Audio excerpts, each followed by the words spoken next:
యేసు ప్రభు యొక్క రాకడకు సూచనలు ఏమిటో తెలుసా?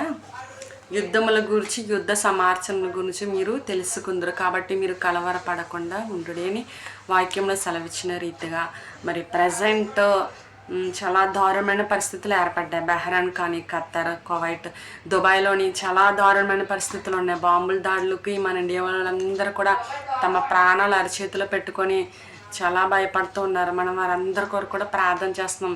ఎందుకంటే కుటుంబ సభ్యులని, మరి భార్య బిడ్డలని, బంధువుల్ని, స్నేహితుల్ని అందరినీ విడిచిపెట్టి అంత దూరంగా వెళ్ళి కష్టపడుతున్న ఆర్థికంగా స్థిరపడాలనే కదా. మరి అటువంటప్పుడు ఈ సమయంలోని చాలా భయంకరమైన పరిస్థితులు ఏర్పడ్డాయి. బాంబులు వేస్తున్నారు, ఎక్కడ వేస్తున్నారో కూడా తెలియదు.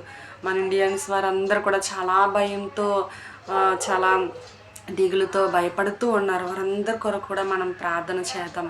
దేవుడికి అసాధ్యమైనది ఏదీ లేదు. యుద్ధంలో ఆగిపోవాలని, అందరూ శాంతియుతంగా ఉండాలని మనం ప్రార్థన చేద్దాం. ఆమేన్.